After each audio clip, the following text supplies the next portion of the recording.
Nah barokahnya doa itu, semoga husnul khotimah itu menjadikan satu pola sosial. Yang sedang fasik ini masih diharapkan jadi lebih baik, jadi lebih, sehingga kita tidak ngambil sikap ekstrim yang ingin menghabisi atau ingin mengadili, tidak, karena selalu kita punya harapan. Dan agama ini limangkan erjuwo hawal yom akhir. Bayangkan dulu kalau yang nakal itu anak kamu, pasti kamu nggak ingin kan langsung dapat azab, dapat apa. Padahal kita semua jadi tokoh ini abul kulli, bapak dari semuanya. Sehingga ketika Rasulullah SAW jalan-jalan kemudian melihat perempuan sedang menyalakan api, kalau apinya mati ditiup, anaknya dijauhkan. Nanti kalau sudah jauh dari api, anaknya digendong lagi. Terus kata Rasulullah, matur ke semua sahabat, aro'aitum anna hadih tarihatan waladaha alan nar. Apa kamu berpendapat bahwa perempuan ini akan melemparkan anaknya ke neraka? Enggak ya Rasulullah, tidak akan seorang ibu melemparkan anaknya ke api. Terus kata Rasulullah, Allahu arhamu min hadih biwaladiha. Allah lebih rahman, lebih rahim dibanding orang tua ini kepada anaknya. Ini yang harus kita kenalkan terus, kita kampanyakan terus, supaya orang hubungannya dengan Allah itu nyaman, asik. Sehingga dengan demikian selalu ada harapan bahwa yang sedang nakal ini suatu saat tobat. Kita tidak boleh menghukumi pasti begini, pasti gini, itu tidak wilayah kita. Itu juga yang dicontohkan Rasulullah SAW. Secara lahir Nabi itu nggak berkenan sama Wahsy, karena Wahsy itu salahnya salah fatal, karena membunuh ahabban nasi ila Rasulillah, yaitu membunuh Said Hamzah. Jadi ketika Wahsy tobat, Nabi itu nerima tobatnya. Dan ketika beliau dengan basariyahnya agak siap ketemu Wahsy, karena harus ingat Said Hamzah, basariyahnya diturutin. Oke, kamu iman, saya turutin, tapi jangan sering ketemu saya, karena kalau ketemu kamu saya masih ingat sama paman saya Said Hamzah. Kita bisa ngelola seperti itu. Kita tidak cocok sama orang, bagaimanapun mereka umat Rasulullah SAW, kita tetap mencintai mereka. Misalnya kalau beda agama, mereka sama-sama orang Indonesia, kita mencintai mereka atas nama warga Indonesia. Tapi kalau misalnya potongannya ora cocok, beda kultur, bawaannya itu mangkel no coro Jawa, ya bisa diilmoni, jangan ketemu.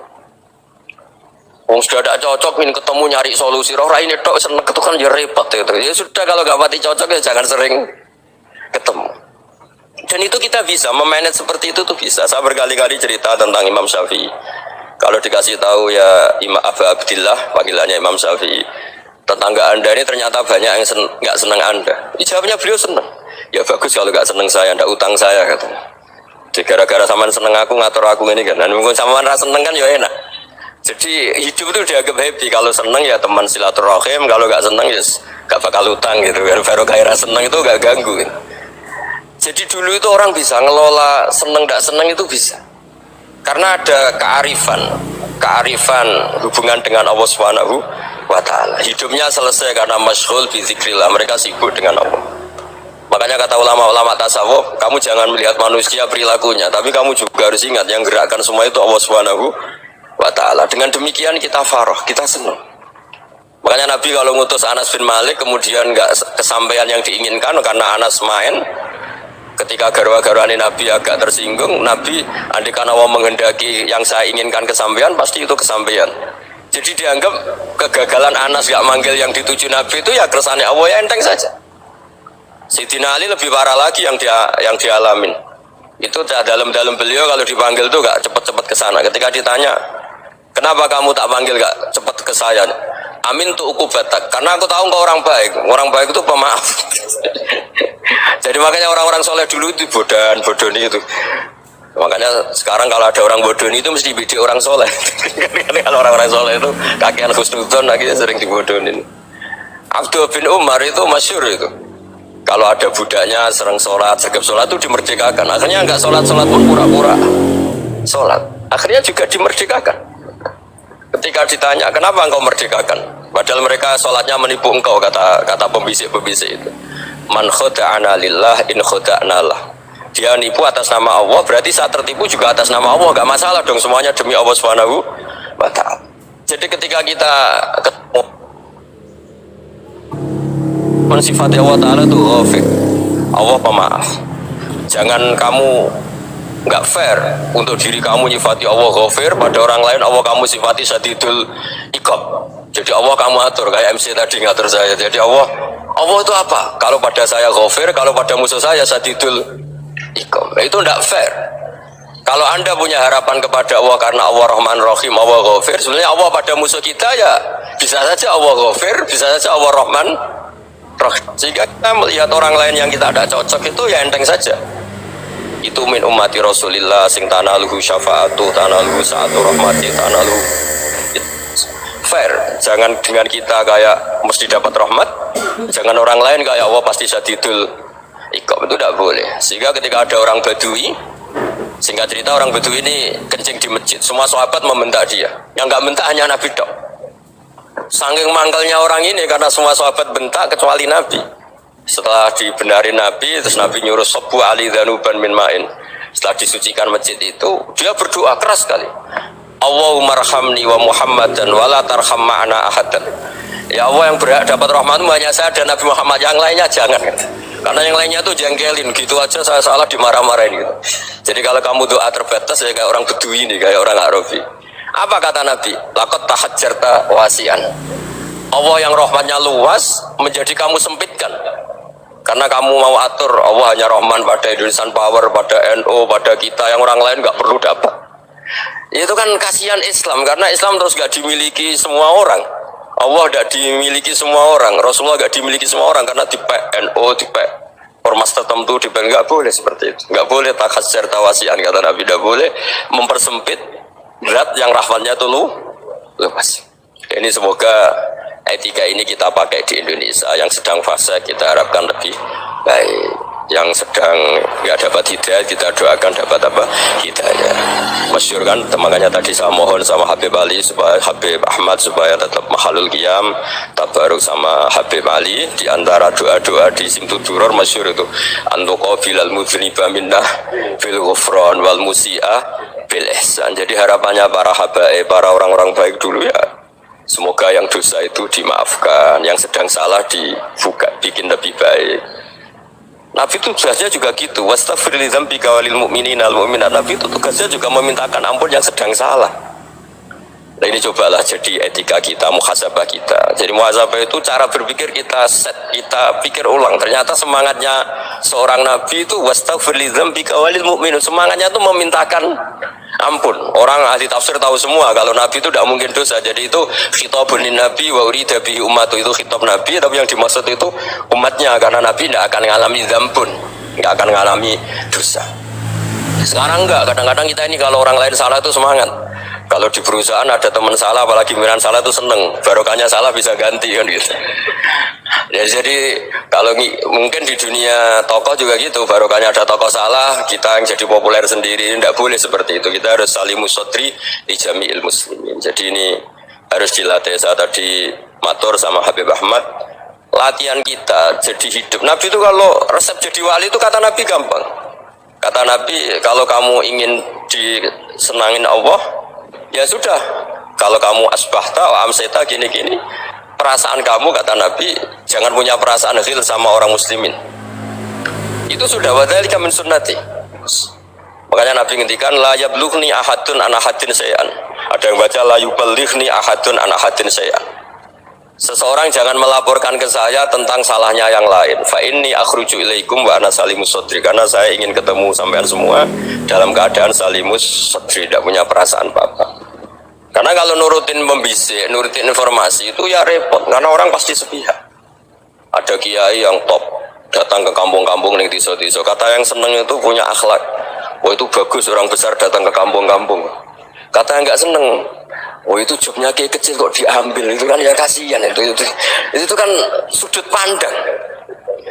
Makanya saya sering bilang, akal kita ini cukup untuk mentasdik Rasulullah SAW. Meskipun perasaan kita kadang orang Jawa itu beda. Saya berkali-kali bilang sama peneliti dari Jogja, kenapa sih Gus para nabi itu kok poligami, istrinya banyak? Nabi Daud katanya itu berapa? Nabi Sulaiman malah jumlahnya agak terbatas. Nabi Muhammad itu paling sedikit. Saya tanya gini, perempuan itu orang lemah, jadi kalau nolong orang satu gimana baik, kalau nolong orang dua ya lebih baik, ya sudah kira-kira seperti itu. Paling tidak akal kita masih tahu kalau orang baik Itu kan mesti baik. 0 orang 1 baik, 0 orang 2 ya lebih baik, 0 orang 3 lebih baik. Tapi kalau kamu orang nggak baik, 1 saja kamu terlantarin, kamu miskinkan, kamu ya tinggal diukur kan. Kalau orang baik nambah baik, tapi kalau orang buruk tambah buruk. Nah itu akal kita bisa menganalisis kenapa sih nikah itu ada yang poligami, ada yang enggak. Sudah ukur saja diri kamu. Misalnya kayak saya elek keriting, rapi terus, memperbanyak wong elek, orang perilaku netok rai ini jadi elek kabeh gitu. Tapi nak kowe ku ganteng, alim, ganteng, sugih, anaknya ganteng-ganteng, berhubung ke soleh ahli swarga kabeh, mertua yo bangga karena karir kamu meyakinkan. Ini mertua kamu aja gak bangga mau nambah, ipar gak bangga, mertua gak bangga, desa kamu yang kamu wayai juga gak beda dengan Nabi ketika nikah Juwairiyah itu nggak ada pernikahan sebarukan Nabi dengan Juwairiyah itu asharu Rasulillah. Di situ habis perang banyak tawanan, gara-gara jadi bisanya Nabi langsung dibebaskan semua karena asharu Rasulillah. Sekarang bisanya Kanjeng Nabi. Dulu Abu Sufyan memanggilnya bukan main sama Nabi, gara-gara putrinya dinikah terus langsung jadi. Kalau kamu kan enggak, nikah satu, nikah lagi, satu kampung musuh kamu. Karena istri pertama ya cemburu, yang kedua agak bangga. Oh itu selesai itu dunia wal akhirah. Maksud saya menganalisis Islam itu harus pakai akal. Dan akal yang dipakai ini saya bawa ke kitab Ihya adalah pikiran-pikiran para ulama. Makanya ketika Imam Ghazali ketika ditanya fakaifa bi muslimin fasikin asawaha fi jami'i amri. Kalau kalian ketemu orang fasik, orang Islam tapi fasik, perilakunya enggak ada yang benar. Kata Imam Ghazali jawabnya lucu, aneh. Mamin muslimin illa wa islamuhu ta'ah.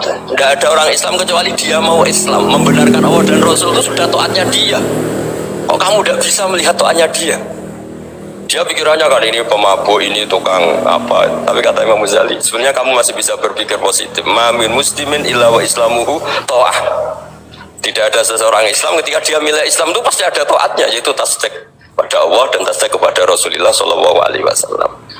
Jadi dengan pola seperti itu, maka di antara guru-guru kita yang modern ya di era Mbah Maimun, di sini ada Habib Ahmad, Habib Salim, syair yang sering dibaca beliau adalah ada orang munajat sama Allah. Ini cerita munajat.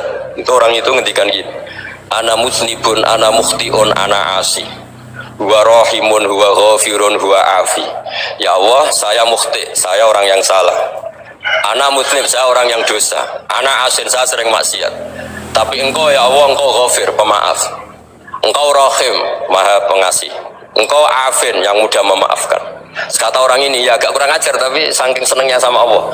Qobal tuhunna salasatan fi salasati. Ya gini saja ya Allah, sifat engkau diadu dengan sifat saya. Engkau Tuhan, Gusti, enggak boleh kalah gitu. Terus wasatahliban ausofu ausofi, dan engkau pasti pemenangnya gitu.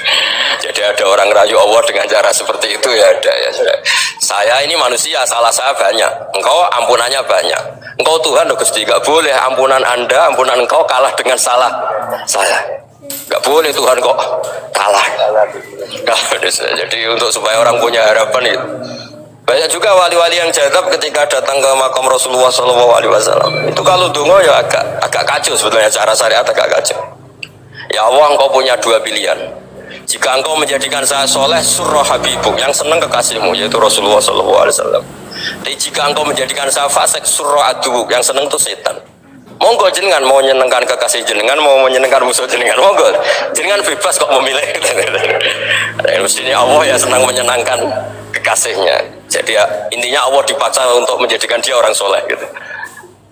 Jadi kayak kemarin itu Pak Bu siapa yang kesini itu, yang sama jenengan Bulia kesini itu sama Habib Ahmad. Saya pertama nggak mau, lama-lama Habib Ahmad ini gimana Gus, orang tahunya saya dekat jenengan, kalau nggak kasih saya waduh ini kayak doanya wali yang tadi.